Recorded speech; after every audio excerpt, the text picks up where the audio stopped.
Merci d'être sur la télévision Labari pour suivre le journal de ce jour, vendredi 9 avril 2021. Mesdames, Messieurs, bonsoir et bienvenue à tous. Cette brève pour débuter ce journal. Et c'est pour parler du procès du journaliste d'investigation Moussa Aksar qui a finalement eu lieu ce vendredi au tribunal de l'arrondissement communal à Niamey 3 ce matin. Un procès sur l'affaire du détournement de plusieurs milliards de francs CFA au ministère de la Défense nationale. Un dossier suivi de près par ce journaliste d'investigation, membre également du CNOSO. Le délibéré est prévu pour le 7 mai 2021. À sa sortie de la salle d'audience, son avocat s'est dit optimiste. Le droit sera dit sur cette affaire. Maître Boudal donne rendez-vous donc le 7 mai prochain au tribunal du 3e arrondissement communal de la ville de Niamey. Courage donc à notre confrère Moussa Aksar. Aujourd'hui, nous sommes le 9 avril 2021. Cela fait exactement 22 ans que l'ancien président, le défunt général Ibrahim Baré Menassara, a été assassiné sur le tarmac de l'escadrille de Niamey un vendredi 9 avril 1999. 22 ans après, sa famille et même ses proches attendent toujours à ce que la lumière soit faite sur cette affaire. Suivez plutôt. C'est un président très engagé et plein d'ambition pour le Niger et pour les Nigériens qui a été abattu sur le tarmac de l'escadrille de Niamey le vendredi 9 avril 1999. Nous qui avons eu à travailler avec lui, nous connaissons la valeur et la capacité de l'homme et de son amour pour son pays. Et également du fait que, comme je l'ai souvent dit au cours des différentes interviews, j'ai vu à quel point il était sensible. Parce que pour lui, la vie d'un seul Nigérien, une seule vie d'un Nigérien était pour lui extrêmement importante. Et que dès qu'il y avait conflit, dès qu'il y avait un problème social, en tout cas qui créait des conditions de perte de vie, il était toujours disposé à être au premier front. C'est-à-dire qu'il ne nous permettait même pas, tellement il voulait savoir qu'est-ce qui s'est passé pour pouvoir y remédier et que ça ne se répète plus, qu'il tenait lui-même à se déplacer et à être en première ligne pour trouver les solutions avec ses collaborateurs. Donc c'est pour vous dire qu'à ce niveau, c'est un homme très humain. Depuis son arrivée au pouvoir, le général Ibrahim Baré Menassara s'était donné pour faire du Niger un pays émergent. Dans son équipe, et je pense que je ne serai pas le seul, il a créé une ambiance particulière qui nous permettait de travailler, de nous défoncer. À l'époque, quand vous nous voyez travailler, vous avez l'impression qu'on avait les moyens de notre politique. Mais c'est surtout son comportement qui était un élément extrêmement tonus pour nous, qui nous encourageait à aller de l'avant, à nous surpasser, parce qu'on avait en face de nous un président pour qui le pays comptait tellement que nous estimons que nous devons nous dépenser pour être plus ou moins à côté de lui, en termes d'engagement. Parce que son engagement était tellement fort pour le Niger, pour le pays, que nous avons estimé qu'il fallait que nous aussi, nous donnions le meilleur de nous-mêmes. Et c'est ainsi que dans la foulée, parfois, de ce que nous posons comme acte, beaucoup ont pensé que c'était le matériel ou certains moyens ou certaines conditions qui nous amenaient à être dans cette posture. Non, il n'en est rien, c'est parce que nous avons beaucoup ont découvert un homme, ils croyaient le connaître, mais en l'approchant, ils ont constaté que c'était au-delà de ce qu'ils pensaient. C'était l'homme qu'il fallait pour le pays et il l'a prouvé. Et je sais qu'également en termes de conciliation, malgré tout ce que vous pouvez penser, c'est un homme qui est extrêmement soucieux de l'équité de la justice. Moi qui suis son ministre de l'Intérieur, j'ai été souvent interpellé par lui-même pour me dire, mais est-ce que ce que vous faites, vous avez les preuves? On ne peut pas tuer un président comme un chien et asseoir l'injustice. J'accuse les auteurs de cette constitution qui ont trompé le peuple en plantant l'arbre de l'injustice. De 1999 à cette date, sa famille et même ses proches se battent pour que la lumière soit faite sur les circonstances de l'assassinat du général Barré. Mon souhait n'a pas varié par rapport à celui-ci. Ça a toujours été qu'il faut absolument qu'un jour, une information soit ouverte par rapport à celui-ci. Et qu'une enquête puisse être faite normalement, pendant qu'encore il y a quelques témoins vivants et qui peuvent apporter leur éclairage sur la question et permettre également de savoir les raisons pour lesquelles nous sommes arrivés à ce drame du 9 avril 1999. Donc mon souhait, mon souci, je continue encore à le formuler et à souhaiter qu'un jour une enquête puisse être faite, qu'un éclairage soit donné sur les circonstances de la mort du président Barré. Arrivé au pouvoir à la suite d'un coup d'État en 1996, le général décida de déposer ses treillis pour embrasser la carrière politique en organisant une élection présidentielle contestée par les principaux leaders politiques de l'époque, regroupés au sein d'un front pour constituer un mur en béton contre le régime du président Barré jusqu'aux événements tragiques du 9 avril 1999. Et puis vous suivrez à la fin de ce journal, donc en partie magazine, un condensé sur l'aspect, donc le feuilleton judiciaire de cette affaire de l'assassinat donc du feu général Ibrahim Barré et Ménessara. Rendez-vous donc à la fin du journal là.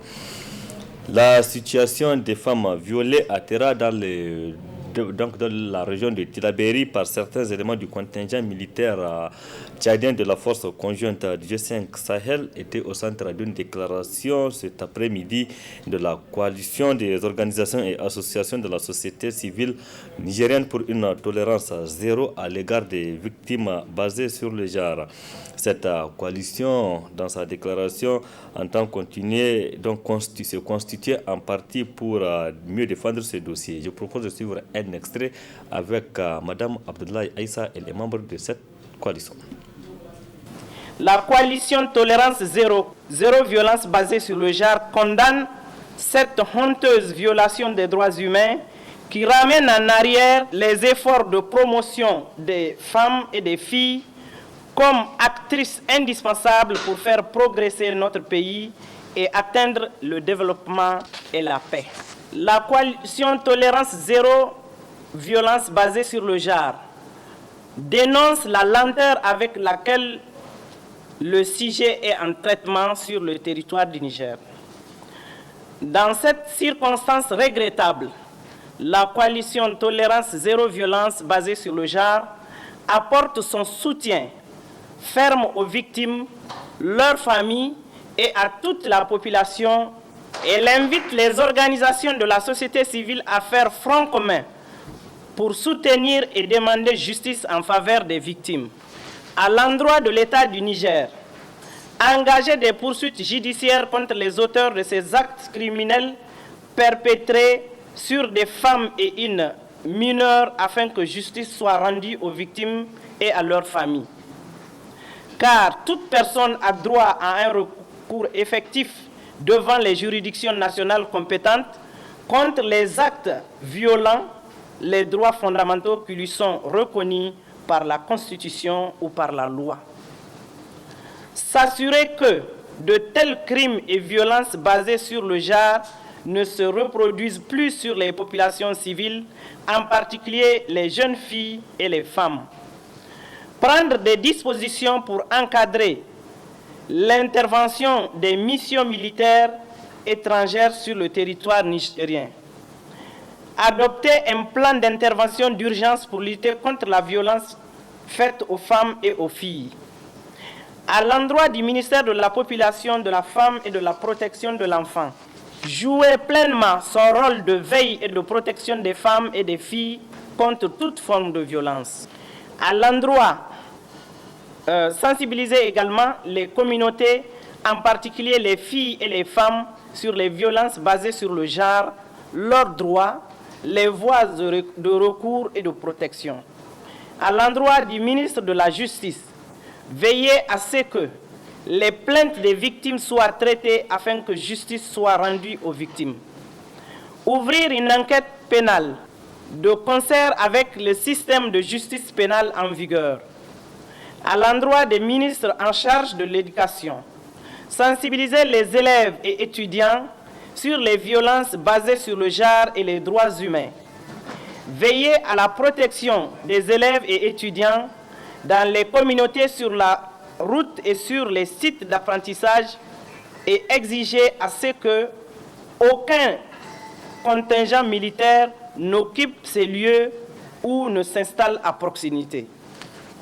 À l'endroit de la force conjointe du G5 Sahel, assurer la prise en charge sanitaire et psychosociale et le dédommagement sans délai des victimes et leurs familles.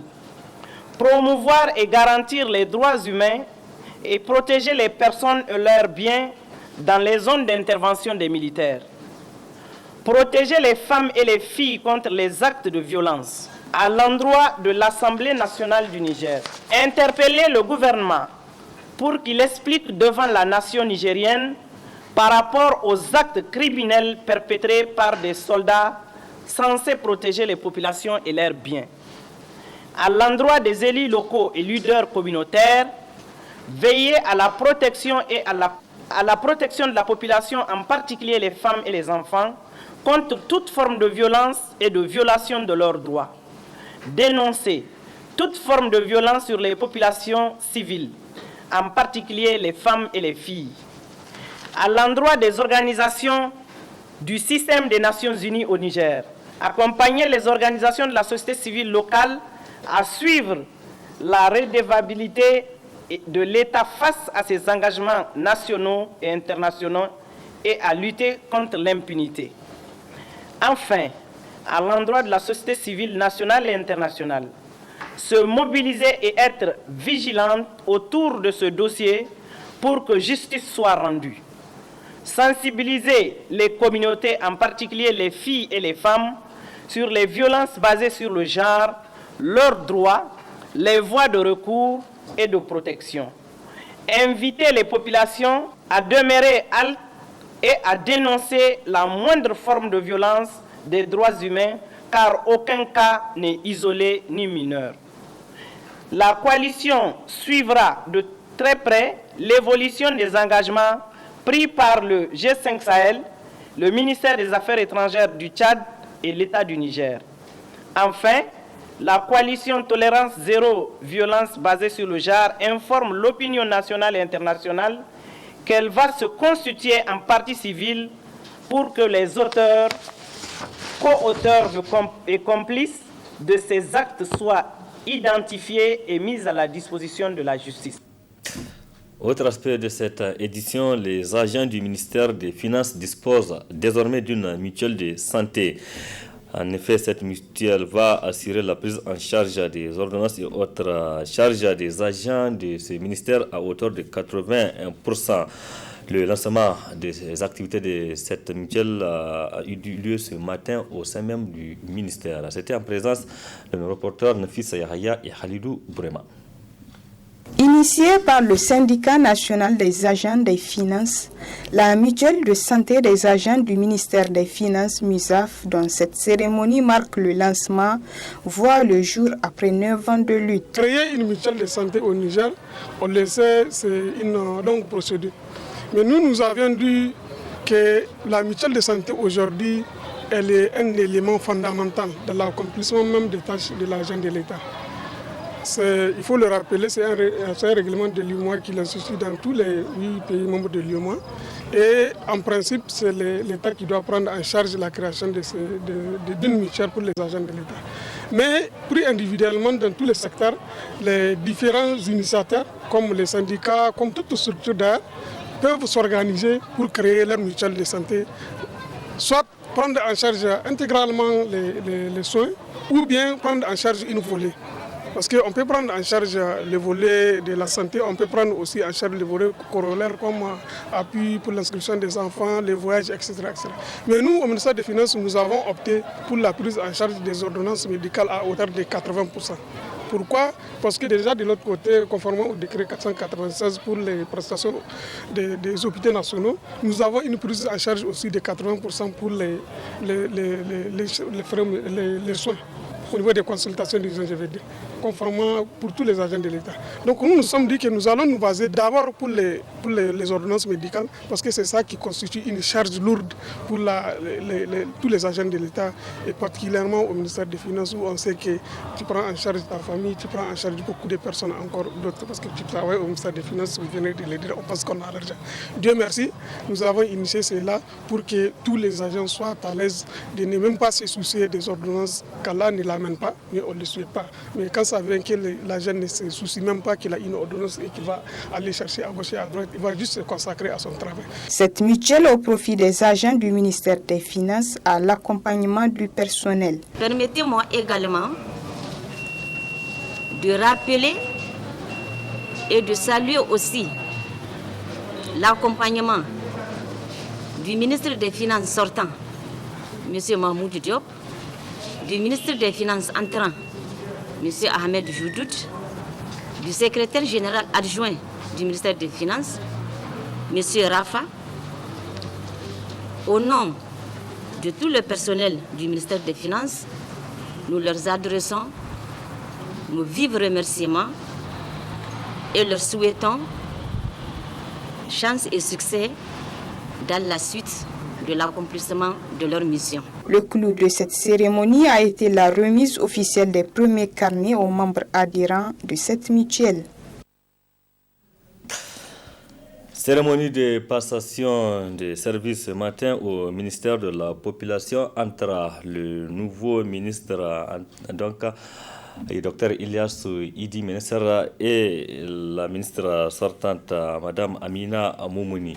C'était en présence des cadres de ce ministère et des autres collaborateurs du ministère, comme vous allez le voir dans ce reportage signé Ismaël Moumouni et Sadou Doumi. Ministre de la Population, Amina Moumouni cède sa place à Dr Idi Ilyas Menesara, et c'est là après 10 mois passés à la tête du ministère. La ministre sortante a remercié ses collaborateurs et l'ancien président de la République Issoufou Mamadou pour l'opportunité qu'il lui a donnée pour servir le pays, avant de rappeler au ministre entrant des objectifs prioritaires assignés au ministère. Veiller à la conception, l'élaboration, la mise en œuvre, le suivi et l'évaluation des politiques nationales en matière de population. Veiller à la prise en compte des variables démographiques dans la conception, l'élaboration et la mise en œuvre des projets et programmes de développement. Veiller également en synergie avec les autres départements ministériels concernés à favoriser la capture du dividende démographique et l'autonomisation des groupes vulnérables, seul gage d'une croissance économique inclusive durable. Assurer la tutelle du projet SWED, PRAF-DD, projet régional d'autonomisation des femmes et dividendes démographiques, dont la deuxième phase devrait démarrer au courant de l'année 2021. Rendre fonctionnel l'ONDD. C'est dans le but de garantir une très grande cohérence et une efficacité dans toutes les interventions, concourir à la réalisation du dividende démographique que le président de la République, Bazoum Mohamed, a créé le ministère de la Santé publique, de la Population et des Affaires sociales, dont le tout nouveau ministre tient à rassurer vos anciens collaborateurs, rassurer les collaborateurs de l'ancien ministre de la Santé, rassurer vos partenaires sociaux comme techniques et financiers que la fusion des deux portefeuilles n'entamènera à rien les actions pertinentes. Les projets et programmes déjà amorcés. Nous allons très rapidement, en tenant compte de votre plan d'action en cours, en fonction des conclusions de l'audit organisationnel et fonctionnel, procéder à un réaménagement fonctionnel du ministère. Je voudrais, dans cette optique, mettre en avant l'adéquation des postes-profils, la compétence, la probité morale et la logique organisationnelle, en respectant au mieux les attributions de chacun, de chacune et de le respect de la hiérarchie. Pour terminer, je voudrais, Madame la Ministre, vous souhaiter tout le bonheur possible et la réussite dans tous vos projets futurs. Après cette passation de service au ministère de la Population, le ministre s'est rendu au ministère de la Santé publique pour une réunion de prise de contact avec les collaborateurs. Le studio Kalangu a 5 ans d'existence aujourd'hui et c'est l'occasion saisie par les responsables de ce studio pour organiser une cérémonie à la maison de la presse, une cérémonie pour parler des 5 ans d'action au service de la population nigérienne. C'était en présence des différents partenaires de ce studio. Précision, Hamza Saoukou et Nasser Seydou. Implanté au Niger depuis 2016, le studio Kalangu est un programme radiophonique quotidien sur le Niger qui propose des journaux d'information en 5 langues diffusés via les 46 radios et 6 télé partenaires à travers le Niger. Aujourd'hui, Kalangu célèbre ses 5 années d'activité. Aujourd'hui, réellement, c'est un jour de fête pour nous. Aujourd'hui, c'est un jour où nous avons décidé d'expliquer à la face de tous les Nigériens ce que nous sommes en train de faire, qui nous sommes et ce que nous attendons de tout le monde. La politique de Kalangu n'est pas d'être, je peux dire, un concurrent aux autres médias. La politique de Kalangu n'est pas de finir avec les autres médias, d'amener les autres médias à fermer, mais surtout d'améliorer leur manière de faire. Parce que qui dit le travail du journalisme, c'est un travail scientifique. Et ce travail mérite beaucoup de choses. Et pour faire ce travail, il faut également avoir des formations. Il faut également mettre les gens dans les conditions. Il faut également respecter un certain nombre de normes. Voilà pourquoi Kalangu continue de travailler avec ses partenaires, dont certains ont déjà montré leur capacité de travailler seuls, sans nous. Et c'est ce que nous souhaitons avec les autres partenaires. Quand ça arrive là où on veut, ils peuvent décliner nos offres. Et c'est pour vous dire que ce partenariat va continuer. C'est pour vous dire que nous sommes dans les réflexions également afin de voir c'est quoi Kalangu pour demain. C'est un métier très compliqué au Niger, mais nous sommes sûrs que c'est un métier qui a de l'avenir. Et si Kalangu continue, si d'autres partenaires aussi essaient d'appuyer ces médias, ces radios pour avancer dans leur travail. Le studio Kalangu est créé par la Fondation Hirondelle qui a pour vocation la défense du droit à l'information. On travaille depuis 1995 dans un certain nombre de pays et on travaille au Niger depuis 2016 à travers le projet Studio Kalangu qui fait la promotion de l'accès à une information fiable, neutre, impartiale, et puis également qui développe des activités d'appui pour les médias nigériens à travers des formations professionnelles, de l'appui technique et de l'appui financier. C'est à la fois un aboutissement et puis une nouvelle page qui s'ouvre, c'est-à-dire qu'on voit en regardant derrière que au bout de 5 ans, la pertinence de nos activités a été démontrée. On a de plus en plus d'auditeurs, on a de plus en plus de médias partenaires qui reprennent nos programmes. On a pu diffuser, développer des nouveaux formats. Donc on travaille également avec des télévisions partenaires maintenant. On est avec des informations qu'on peut écouter par téléphonie sur son téléphone portable.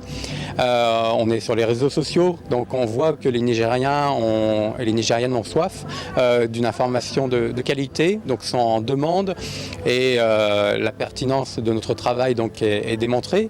Mais en même temps, on l'a vu à travers les interventions ce matin de différents invités, qu'il y a des aspects qu'on n'aborde pas du tout pour l'instant. Au niveau global, sur les modèles économiques des médias, sur l'éthique et la déontologie, et ce pourrait être des nouveaux champs d'appui de la Fondation Hirondelle au Niger à explorer dans les prochaines années.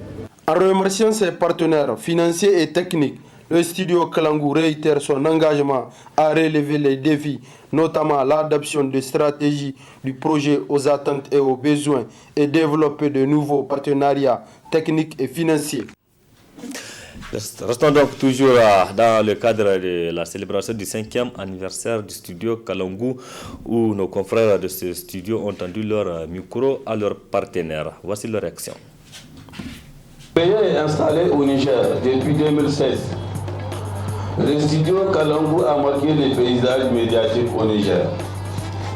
5 ans aujourd'hui, le studio Kalangu respecte toujours cette mission qui lui incombe, celle de promouvoir le droit à l'information.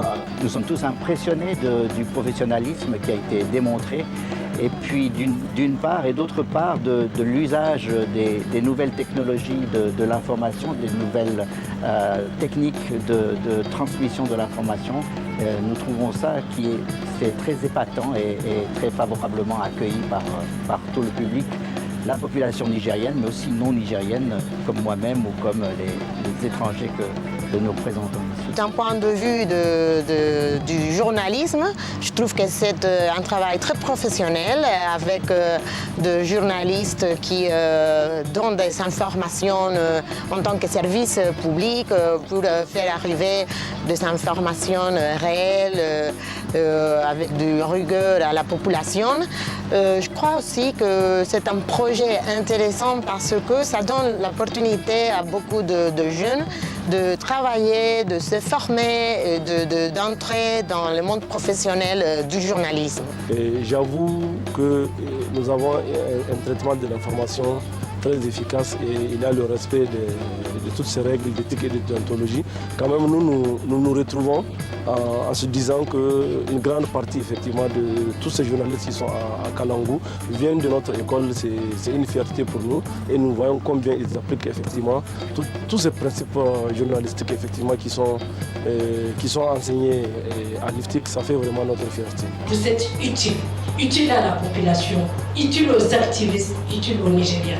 Ce que j'ai pu faire via Kalangu, seul Dieu me compensera ce milliard. Alors bravo, joyeux anniversaire, vous avez votre place au Niger. Comme annoncé au début de ce journal, nous sommes aujourd'hui le 9 avril 2021. Cela fait exactement 22 ans que l'ancien président, le feu général Ibrahim Menassara Baré a été assassiné sur le tarmac de l'escadrille de Niamey. Et c'était un vendredi 9 avril 1999. 22 ans après, sa famille et ses proches attendent toujours à ce que la lumière soit faite sur cette affaire. Je vous propose de suivre ici un condensé du feuilleton judiciaire de l'affaire. Très bonne réception. «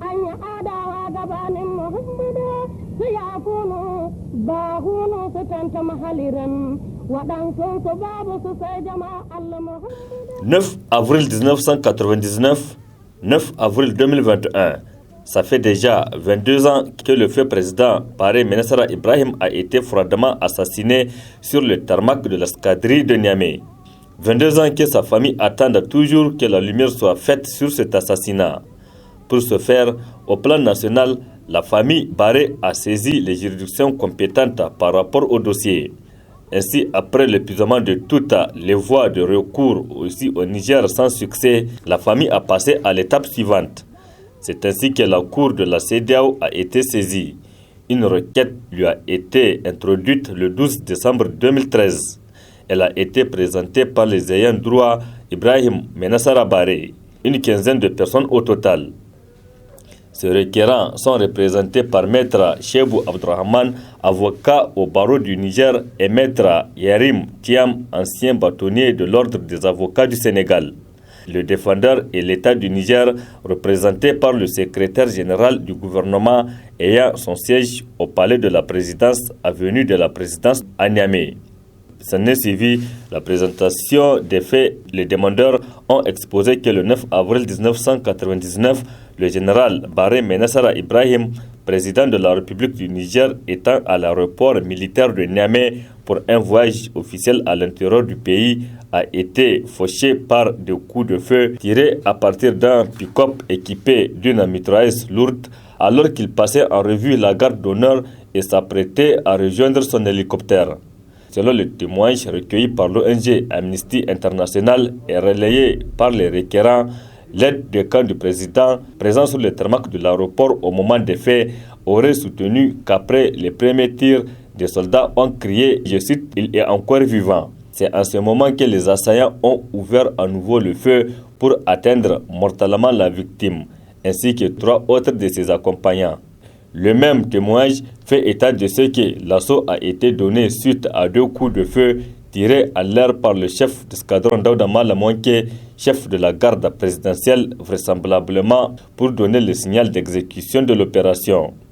Ainsi, dans la même journée, vers 15h de l'après-midi, le Premier ministre de l'époque déclarait sur les ondes d'une radio que le président de la République avait été victime d'un accident malheureux et annonçait la dissolution de l'Assemblée nationale. Il a fallu 48 heures après vacances du pouvoir, le chef d'escadron de la garde présidentielle se proclama président d'un conseil dit de réconciliation nationale et chef de l'État. Cela dit, par correspondance en date du 27 mai 1999, la famille Baré Ménessara saisissait le procureur de la République près le tribunal de première instance de Niamey d'une plainte contre des personnes non dénommées pour assassinat. Ainsi, après la saisine de la Cour de la CEDEAO et après les arguments présentés par les partis, la Cour a analysé les faits. À la forme, dès l'ouverture des débats, la Cour devait se prononcer sur le fait que l'État du Niger, défendeur à la présente instance, n'a pas produit de mémoire en défense. À cet égard, précise la Cour, il faut rappeler qu'au terme de l'article 35 du règlement de la Cour, le défendeur à l'action doit produire un mémoire en défense dans le mois qui suit la signification de la requête. La République du Niger, qui avait reçu signification de l'acte introductif d'instance, avait sollicité par l'organe de son conseil une autorisation de prolongation du délai de réponse jusqu'au 23 avril 2015 pour produire ses écritures, date à laquelle l'affaire a été renvoyée. L'État défendeur, bien que régulièrement représenté, n'a pas produit de mémoire en réponse. Au fond, à l'analyse des faits, il apparaît que la requête soumise à la Cour se réfère ainsi qu'elle a été précisée à la méconnaissance des droits, notamment le droit à l'égalité devant la loi, dont le contraire de jurisprudence de la Cour constitutionnelle révèle la violation. Le droit d'accès à la justice qui a été méconnu du fait que toute action en justice des ayants droit barrés a été entravée en vertu de lois d'amnistie intervenues et le droit à la vie et à l'intégrité physique dont l'assassinat du président Baré Ménessara continue la négation évidence. Ce faisant, l'évolution des procédures a révélé la violation du droit à la vie et la nécessité de sanctionner celle-ci. Les requérants invoquent également la violation du droit à la vie et à l'intégrité physique du président Baré Ménessara, dont ils sont les ayants droit. Au soutien d'une telle prétention, ils invoquent des dispositions déjà citées, article 3 de la Déclaration universelle des droits de l'homme, article 6 du Pacte international relatif aux droits civils et politiques, article 4 et 5 de la Charte africaine des droits de l'homme et du peuple. La Cour observe qu'il ne fait aucun doute que le droit à la vie et à l'intégrité physique du président Baré a été méconnu au plus haut point puisque celui-ci a été tué. Or, il est établi qu'il appartenait à l'État du Niger d'assurer en tant que président de la République sa protection. Manifestement, ce dernier a donc failli, précise la Cour, à la mission qui était la sienne. En conséquence, la Cour constate cette carence et considère qu'elle doit être sanctionnée. Par ces motifs, la Cour de la CEDEAO, statuant publiquement par défaut à l'encontre de l'État défendeur en premier et dernier ressort en matière de violation des droits de l'homme, en la forme déclare la requête des ayants droit Baré Ménessara recevable, prononce le défaut contre l'État du Niger en application des articles 35 et 90 du règlement de la Cour, se déclare incompétente en ce qui concerne la violation du droit à l'égalité. Au fond, dit que le droit des requérants à avoir accès à la justice a été violé par l'État du Niger. Dit que le droit à la vie du président Ibrahim Baré Ménessara a été violé. Condamne en conséquence l'État du Niger à payer les sommes suivantes au titre de la réparation due aux ayants droit Baré Ménessara, tout préjudice confondu. 75 millions de francs CFA à la veuve du défunt, 50 millions de francs CFA à chacun des 5 enfants du défunt, 10 millions de francs CFA à chacun de 11 frères et sœurs du défunt, soit au total la somme de 435 millions de francs CFA. Rejette pour le surplus les demandes des requérants et condamne l'État du Niger au dépens.